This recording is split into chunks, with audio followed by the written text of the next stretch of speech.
इलाही बख्श दे सईद को रोज़े हश्र तो।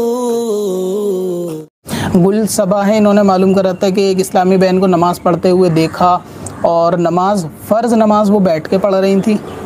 सित्र भी उनका जो है ना हाथ वगैरह खुले हुए थे और इसी तरीके से पूरे कोनी से हाथ खुले हुए थे। इस तरह उन्होंने नमाज़ पढ़ी। अब ऐसे लोगों को समझाना चाहिए या नहीं, क्योंकि अगर इनसे कहा जाता है कि भाई नमाज जो है ना पढ़ो, सित्र ढका होना चाहिए और फ़र्ज़ नमाज बैठ के नहीं होगी, तो वो कहती हैं कि नमाज तो मोहब्बत से पढ़नी चाहिए, खड़े होकर बैठ के नहीं पढ़नी चाहिए। तो नए मौलानाओं ने नए तरीके ईजाद कर दिए। तो फ़र्ज़ नमाज वाकई में खड़े होकर पढ़नी पड़ेगी, बिला मजबूरी उसको बैठ के नहीं पढ़ सकते। और जो नमाज़ें बैठ के पढ़ी जाएंगी वो नमाज़ें अदा भी नहीं होंगी। तो जब वो नमाज़ें अदा ही नहीं होंगी तो वो मोहब्बत की नमाज़ हो या नफ़रत की नमाज़ हो, अपने वक्त को बर्बाद करना और झूठे तसल्ली दिल को देना है। और कभी कभी जो है ना शैतान इस कदर के वसवसे जहनों में डालता है कि लोग ये समझ रहे होते हैं कि हम बहुत ज़्यादा काबिल या हमारा तरीक़ेकार सही है, और शैतान उनको गलत महसूस नहीं होने देता कि वो ये समझते हैं कि नमाज़ तो अल्लाह के लिए, जिस तरह चाहे पढ़ लो, जिस तरह चाहे हो जाए मामला, इसमें कोई हर्ज वाली बात नहीं है। तो एक बात ये भी, इसी तरीके से तो अल्लाह ताला ने हर बंदे का रिस्क मुकर्रर कर दिया। तो ये औरत जो है ना खाना वगैरह भी ना खाए, ऐसी बैठी रहे कि अल्लाह ताला ने मुकद्दर किया है तो मिल ही जाएगा। और इसी तरीके से मौत भी तय है कि जब आनी है, जब आएगी।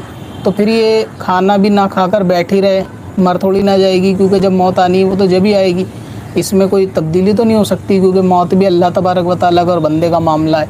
तो जब मौत आएगी, जब आएगी, ये खा पी के अपनी लाइफ स्टाइल को वैसे ही जी रही है जैसे कि इसको लगता है कि जीना चाहिए, कोशिश करनी चाहिए। लेकिन नमाज के मामले में ना बंदा कोशिश नहीं करता, और कोशिश करे बग़ैर वो ये समझता है कि मोहब्बत की नमाज है। और बाज़ ऐसे लोगों को ना जाहिल पीरों ने जो है ना गुमराह कर रखा होता है कि ये इश्क और मोहब्बत की नमाज है, मौलानाओं का रास्ता अलग है, शरीयत का तरीक़त का रास्ता अलग है। इस तरीके से लोग इनकी गुमराह बातों में आते हैं और अपनी नमाज़ को बर्बाद कर दें। असल में ये नमाज नहीं है, एक्सरसाइज़ है, और अपने दिल को एक झूठी तसल्ली देना है। एक मरतबा का एक वाक़या है कि एक शख्स जो है ना मस्जिद के अंदर दीवार से टेक लगाकर जो है ना बैठा हुआ था। तो शैतान उसके पास आया और उसको हटाया दीवार से टेक लगा के कि आप जल्दी से हटो, फटाफट, ये दीवार गिरने वाली है। तो जैसे ही वो शख्स हटा, मस्जिद की दीवार वाकई में गिर गई।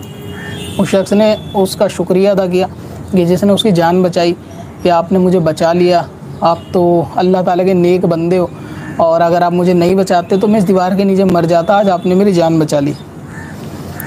तो वो शैतान बोला कि मैं अल्लाह ताला का नेक बंदा नहीं हूँ, मैं तो इबलीस हूँ। तो उसने कहा इबलीस हो, लेकिन आपने काम तो बहुत अच्छा किया।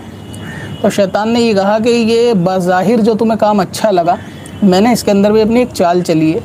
अगर बिलफ़र्ज़ में तुम्हें इसमें से नहीं हटाता तो तुम जो है इस दीवार के नीचे, मस्जिद की दीवार के नीचे दब के मरते, तो तुम शहीद हो जाते और शहीद का मर्तबा आप पा जाते।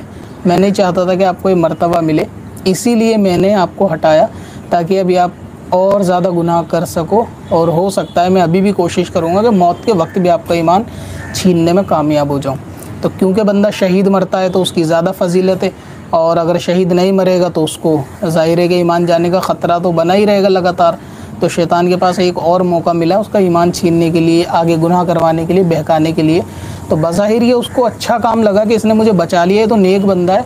और शैतान ये कह रहा है कि मेरे इस नेक दिखने वाले काम में भी मेरा मकर छुपा हुआ है। तो ये जो लोग दिल को तसल्ली देते हैं ना कि मोहब्बत वाली नमाज है, ये वाकई जहन्नम से मोहब्बत वाली नमाज है, और ये उसी रास्ते पर ले जाएगी, अपनी दिल को झूठी तसल्ली है।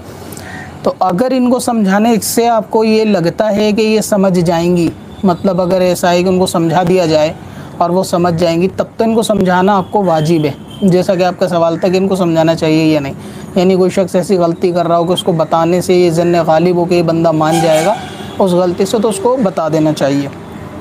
और अगर मालूम है कि बताने के बाद भी इनको कोई फ़ायदा नहीं मिलेगा या मुज़ोरी करेंगी, तो फिर बताना जो है वो ज़रूरी नहीं रहता। बाकी फिर भी है कि आप इस्लाह करना चाहें तो कह सकती हैं, एक दो बार कहना काफ़ी है। अगर नहीं माने फिर भी बैठ के नमाज़ पढ़े तो ना बैठ के पढ़ने, तो उनसे बोलो कि लेट के ही पढ़ लें, अपना आराम से गद्दा निकालें और लेट जाए। मोहब्बत की नमाज़ तो आंखें बंद करके लेट के भी हो जाती है, ठीक है। अब अपनी ज़रूरत के लिए आसान वजीफ़ा तलाश करना हुआ और भी आसान। विजिट करें wazifa.smswarsi.com पर और अपनी दीनों दुनिया की भलाई के लिए पाएं ढेरों आसान वजीफे। अब से अपनी खताओं का शुमारा जाएगा।